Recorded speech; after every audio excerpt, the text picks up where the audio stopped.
Y nadie quiere ver que los procesos de erotización cumplen una función evolutiva y biológica que es fundamental. Pensaba el otro día en Cecilia Bolocco, por ejemplo. Si Menem hubiese sido el limpiavidrios de su casa, jamás se hubiera casado con él. Por lo tanto, hay una programación biológica femenina que tiene que ver con lo que parece un hombre que tiene poder, sea real o imaginario. Y por otro lado, los hombres tratamos de encontrar mujeres que parecen, en su apariencia, ser más fértiles y más jóvenes de lo que en realidad son. Y este es el juego en el que nosotros estamos metidos. ¿Sí? ¿Les suena conocido? Hay otra dimensión de la sexualidad que usualmente se aborda, pero no se aborda a partir de esto, sino que se aborda como un ideal social, y que tiene que ver con el proceso de la expansión de la conciencia asociada a la sexualidad. Y digo que se aborda ideológicamente o idealmente porque en realidad muchas veces esto cumple la función básicamente de hipercompensar mis propias represiones sexuales. Entonces yo busco una sexualidad que sea trascendente, básicamente porque la sexualidad simple no me es muy satisfactoria. Y no me es satisfactoria no porque no es lo suficientemente trascendente, sino porque no es lo suficientemente simple. Y yo estoy lleno de represiones alrededor de eso. En Oriente, creen que la meditación se descubrió en el contexto del orgasmo sexual. ¿Por qué? Porque es el único espacio que nos ofrece la naturaleza donde yo tengo experiencia de trascendencia del ego, de atemporalidad y de total presencia no cognitiva, que son las características del estado meditativo. Y se cree que las personas que tuvieron este tipo de experiencia en el orgasmo sexual dijeron, wow, ¿cómo yo puedo ser capaz de expandir este espacio psicológico más allá de la dependencia de un encuentro con otro ser humano? Por lo tanto, hay una dimensión de la sexualidad que tiene que ver con la capacidad de tener experiencia de trascendencia a través del encuentro sexual. Y digo que esto se aborda a veces ideológicamente porque muchas veces esto parece simplemente una compensación. Y en mi entender es una evolución de atravesar una sexualidad absolutamente, primariamente orientada al placer. Luego, una sexualidad orientada al encuentro con otro ser humano. Porque básicamente una sexualidad en un nivel orientada exclusivamente al placer tiene harto de una masturbación mutua, que puede ser extremadamente placentera, pero no tiene el qué sé yo de fundirme con otro. Y a partir de esta experiencia en la cual yo puedo acceder a espacios de vulnerabilidad emocional y de intimidad increíblemente satisfactorios con otro ser humano, independiente de que yo tenga acuerdos con este ser humano de por vida o no, digamos, estoy hablando de la riqueza de la experiencia, yo pueda tener un tercer paso evolutivamente en términos de mi propia evolución de conciencia que tenga que ver con una sexualidad a través de los cuales, por decirlo en forma poética, yo me puedo fundir con el cosmos, donde yo puedo tener profundas experiencias meditativas, profundas experiencias de trascendencia del ego, a partir de sumergirme en esta energía. Por lo tanto, y es lo último que les voy a decir, la hipótesis que yo le planteo es que una sexualidad sana es una sexualidad independiente del vínculo que yo tenga, del acuerdo o el número de personas, porque eso, y la orientación también, porque creo que eso es un problema personal de cada uno y que ninguna supramoral debiese manejarlo más allá de cuáles sean mis propias decisiones personales. Es una sexualidad que hace este viaje desde la atracción y el foco en el placer físico, porque esto no se puede obviar, esto es como los cimientos del edificio, hacia un encuentro con intimidad profunda en la cual yo no solo estoy sexualmente presente con la otra persona, sino que estoy activa e íntimamente presente en mi vulnerabilidad y en mi apertura hacia una sexualidad donde yo puedo trascenderme a mí, al encuentro y al otro en este viaje. Eso, no sé si hay alguna pregunta, comentario. Sí.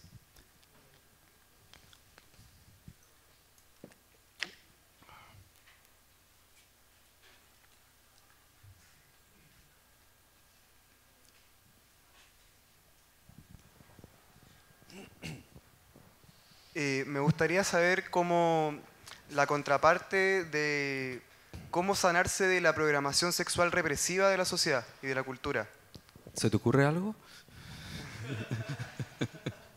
Bueno, una pareja consciente, ¿Ah? relaciones conscientes de sanar las cosas que vayan saliendo. Evidentemente, la forma como yo puedo sanar una sexualidad reprimida es como si tú me dijeras, mira, yo he reprimido mucho la comida. ¿Tienes alguna idea cómo puedo sanar mi represión alimenticia? Efectivamente, comiendo.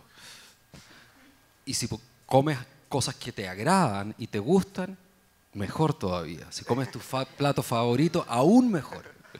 Por lo tanto, aquí uno siempre quiere como la técnica, el método, porque en realidad yo no tengo miedo a explorar mis áreas no resueltas. Entonces, si tú me das un método que funcione como para píldora, un ejercicio de respiración, por ejemplo, un mantra para cantar en la noche, cualquier cosa, o ir a jugar ping-pong, no funciona, tenéis que tirar. Y tenéis que estar presente porque necesitáis descubrir qué es lo que qué es la sexualidad para ti, como ser único, más allá de todos los eslóganes sociales de lo que se supone que tú tienes que ser sexualmente. Y esto yo creo que cada ser humano necesita, porque somos distintos, necesita descubrirlo, necesita descubrir qué le causa placer, qué no. Cuando yo me transgredo, los hombres en esta cultura tenemos una programación además sexual en toda esta majamama represiva, exacerbada, que tenemos que ser máquinas sexuales. O sea, tenemos que estar siempre listos para ir a la pelea, tenemos que ser además potentes, ¿entiendes? Y tenemos que rendir. Y con los años, afortunadamente, las mujeres han ido también pidiendo rendimiento. ¿Sí? Afortunadamente, ya no basta con que yo sea tierno. ¿Me entiendes? Entonces, hay esta idea que si yo soy bien macho y si yo estoy en contacto con mi sexualidad y, por ejemplo, yo tengo ganas de besar o tocar a una chica, yo tengo que ir all the way. Porque de hombre es. Y de repente tú podés descubrir que eso es solamente lo que tú querías hacer. Y que respecto a la intimidad con la que tú te sientes cómodo con esta persona, sea tu pareja o no, es que solamente quieres llegar hasta ahí. Y muchas veces no nos escuchamos por esta programación sexual y terminamos teniendo sexo con penetración sin necesariamente sentir que era eso lo que queríamos hacer. Porque está en juego nuestro ego como machos, etc. Por lo tanto, como recomendación, explora. Averigua por ti mismo, ve qué te gusta, qué no te gusta, cuáles son tus límites al respecto también. Sí. Eso. Es que yo creo que lo más trágico, más que el trabajo personal, son como las barreras culturales que hay al respecto, porque en verdad son como paredes impenetrables que ha puesto más que nada la religión en nuestras mentes. Son paredes bastante gruesas, pero no sé si son impenetrables, digamos. Son gruesas. Gracias. ¿Hay alguna otra pregunta o comentario? Sí. Allá alguien levantó la mano otra vez. Allá. ¿O tú levantaste la mano o te estabas ahí estirando nomás? Se estaba estirando, parece. ¿Te estabas ahí estirando? Ok, acá hay una pregunta. Hola. Hola. Después de haber escuchado gran parte de la charla, porque llegué un poco tarde, me surge una pregunta con respecto a temas sociales que están apareciendo ahora, como por ejemplo lecturas nuevas como Las 50 sombras de Grey, que muestran a la mujer sometida ante actos sexuales que pareciera que brindan placer solamente al hombre por el hecho de torturar a la mujer, pero que también le surge placer a la mujer. ¿Por qué se da eso? ¿Por qué la gente, las mujeres sobre todo, andan leyendo Las sombras de Grey como que fuera un libro pornográfico? O sea, es pornografía pura. Entonces, ¿qué está pasando ahí? Bueno, tiene que ver con varios aspectos. Hay algunos aspectos que son biológicos, que son reales, y hay algunos aspectos que tienen que ver con la represión de la sexualidad. Voy a abordar primero lo que yo entiendo tiene que ver con algo real. Y es que la sexualidad femenina no es una sexualidad, esto puede sonar súper obvio, pero energéticamente no es una sexualidad penetrante. El placer femenino está asociado a sentir, en algún sentido, al hombre fuerte, en control y a la vez protector, en una actitud penetrativa. ¿Me entiende? Eso es, y cumple evidentemente una función que es biológica, por lo tanto eso es más erotizante que un hombre echado para atrás con el control remoto, ¿me entiendes tú? O sea, por lo tanto, si eso tú le sumas una represión de la exploración de la sexualidad, esta inevitablemente aparece simbólicamente como sumisión sexual. Pero esa sumisión sexual es una representación simbólica que proviene de la no satisfacción sexual. Entonces yo me imagino estar en una actitud total y absolutamente sumisa, donde un hombre está totalmente en control y puede ser agresivo, y eso es igual a placer.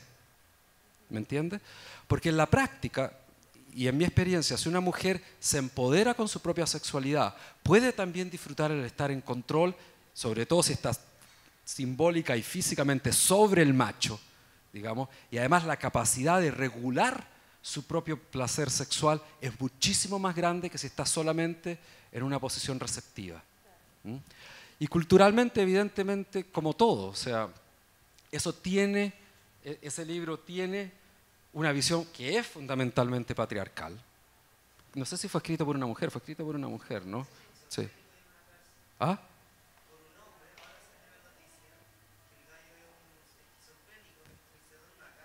Uh-huh. Así es. Bueno, es una visión fundamentalmente patriarcal. Bueno, las mujeres también reproducen visiones patriarcales, como mencionaba. Por lo tanto, creo que es una parte bastante sesgada y asociada a la represión. ¿Y no se podría ver también, se Sí. me ocurre una idea, con el tema del masoquismo inconsciente que tenemos las mujeres, con ese placer que tenemos con respecto al dolor? Lo que pasa es que acá nos metemos en algo que es mucho más amplio que esto.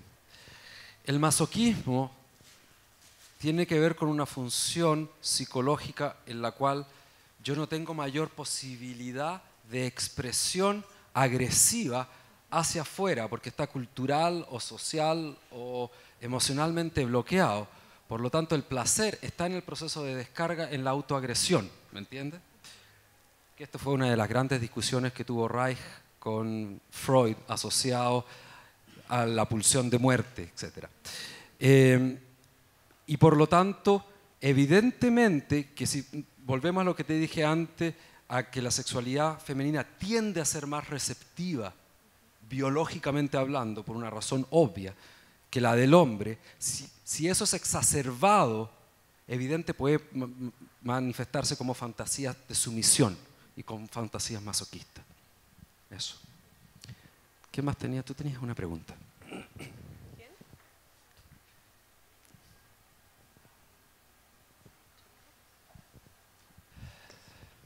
Hola, buenas tardes.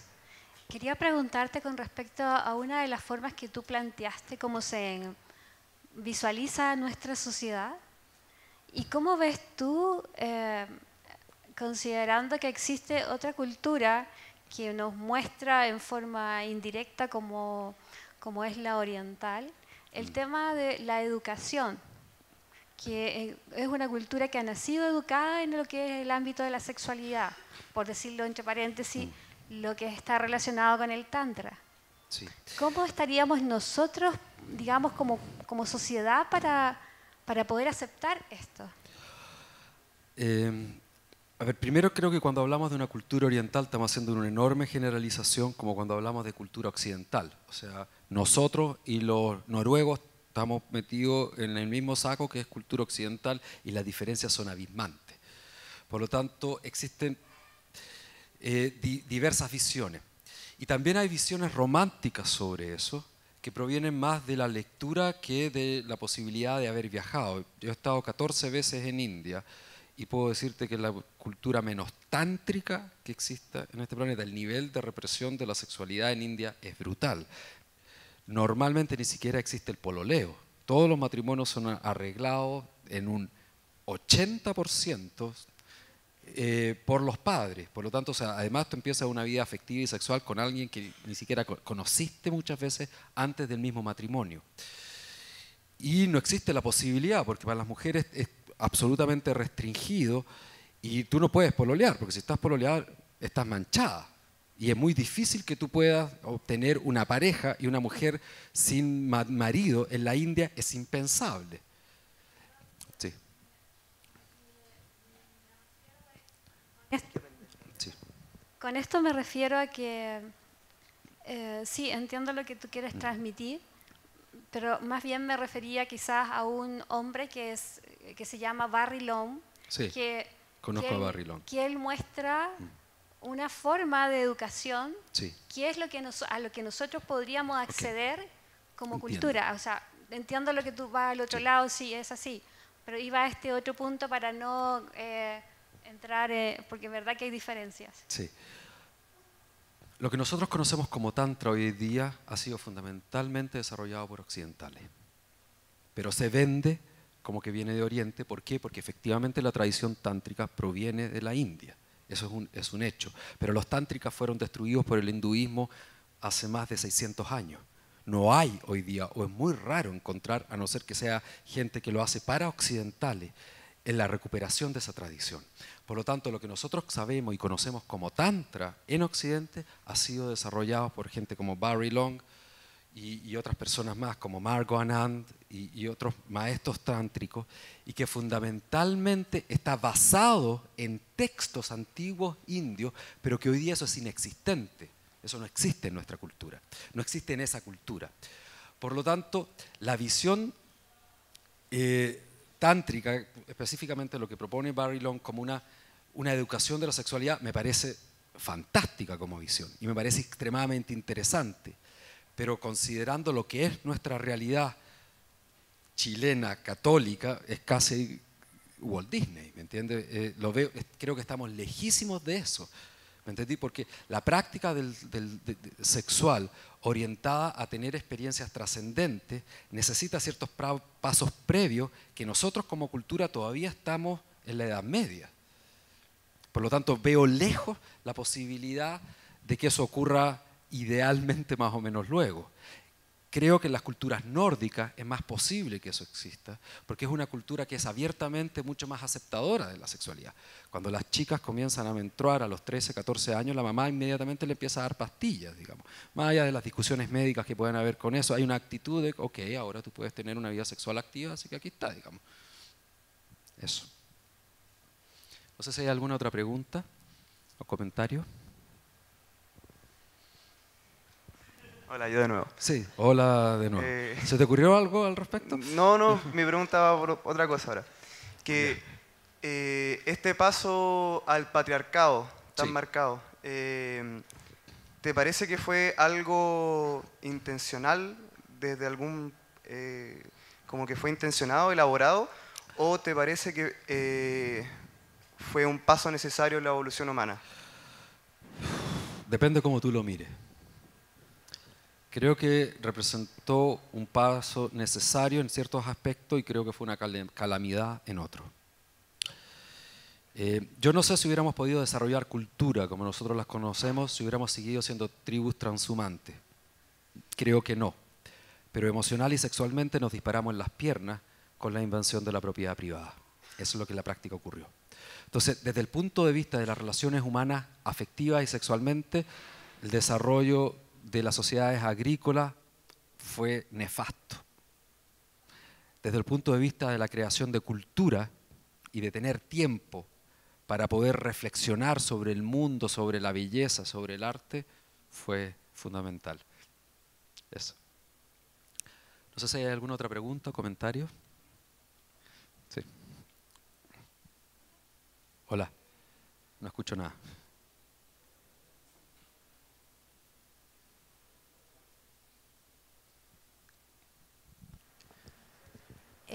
A mí no me quedó muy claro Sí. como esta transición entre una sexualidad como volcada en una parte por las mujeres, por ejemplo, por la necesidad de intimar, Sí. de buscar afecto, a llegar a esta sexualidad de encuentro, de trascendencia. Ajá. Se entiende como, Sí. como que de repente se plantea un abismo entre la vivencia de estas dos sexualidades. Ujú. Hay que entenderlo siempre en términos evolutivos. Para que el encuentro con el otro sea un encuentro de profunda intimidad y vulnerabilidad emocional, yo tengo que tener recuperado para mí mismo mi posibilidad de experimentar placer, porque si no va a ser una compensación. ¿Me entiendes? Yo busco, que fue lo que mencioné en un principio, yo busco afecto e intimidad porque la parte placer está bajísima. Por eso yo lo planteé en términos evolutivos. Primero recuperar, sobre todo para las mujeres, porque son evidentemente mucho más aplastadas en esto que los hombres, pero incluso para los hombres también, el hecho de recuperar mi capacidad de experimentar placer, de sentirme increíblemente bien en ese espacio, a ser capaz de abrirme afectivamente. Cuando hablo de abrirme afectivamente no me refiero a generar acuerdos afectivos en el tiempo, me refiero a tener la capacidad de estar totalmente presente en una intimidad no restrictiva con otro ser humano, independiente de cuál sea el acuerdo, el pacto o la relación que yo tenga con esa persona, fuera de ese contexto. Y un paso natural, en mi entender, es que cuando yo habito esos espacios me voy a dar cuenta que llega un momento donde yo no solo estoy íntimo conmigo y mi placer, y estoy íntimo con el otro, sino que ocurre lo que podríamos llamar un tercer paso, y es donde yo, a partir de esa intimidad con el otro, me fundo en el fenómeno de estar vivo, me fundo en una cosa cósmica. ¿Me entiendes? Por lo tanto, más que yo diga en cierto momento, y ahora voy a empezar a practicar técnicas tántricas, que puede ayudar, pero básicamente no tiene que ver con técnicas, sino que tiene que ver con mi capacidad de estar absolutamente presente y no restrictivamente entregado a la experiencia. Y en mi entendimiento, ese tercer paso es una evolución natural del segundo. Y el segundo, si no es una compensación, es una evolución natural del primero. Eso. ¿Alguna otra pregunta o comentario?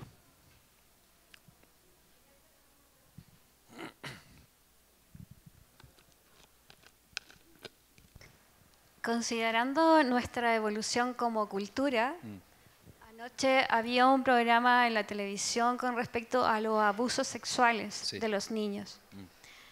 Y se habla de que en el tiempo de la colonia se instauró mucho el cuidado de los hombres a las nanas, los cuales se decía que abusaban, entre paréntesis se decían que desde pequeñitos los masturbaban, siendo pequeños bebés. ¿Cómo ves tú este tema de lo que es el abuso sexual? Es un tema súper complejo porque es un tema que está cruzado por muchos niveles y muchas visiones. Entonces interviene lo biológico, lo científico, pero también fundamentalmente lo cultural y lo moral también. Yo tengo una postura que es una postura ética al respecto, digamos. Yo creo que las culturas necesitan proteger a sus hijos, a sus niños, de experiencias de transgresión corporal. Por lo tanto, en ese sentido, lo que yo entiendo es que si dos chicos de una cierta edad, de una, más o menos similar, tienen experiencias de exploración sexual, a mí me parece adecuado. Pero si una persona mayor de edad se involucra en procesos de experimentación sexual con alguien que sea menor de edad, yo creo que eso es algo que nosotros necesitamos cuidar porque no hay la posibilidad de que la persona pueda poner límites de la misma manera por un problema que son más largos y tienen que ver con desarrollo neurológico, etcétera, etcétera, de la misma manera que lo hace un adulto. Por lo tanto, yo creo que las culturas necesitan guardar eso. Ahora, históricamente, como todo, digamos, uno es lo que la cultura acuerda y otra cosa distinta es lo que pasa. Digamos, en la generación de mis padres, los hombres en un alto porcentaje se iniciaban sexualmente con las nanas. Y eso es lo que en la práctica ocurría, digamos. Y que estas nanas muchas veces no eran muchísimo mayores que ellos, sino que eran niñas de 16, 15, 14 años que venían del campo y venían a vivir en la casa donde había un adolescente, qué sé yo. Por lo tanto, esa es la visión que yo tengo. O sea, yo creo que tiene que haber una cosa de cuidado asociada a la sensación de transgresión. Eso. Gracias. Ujú.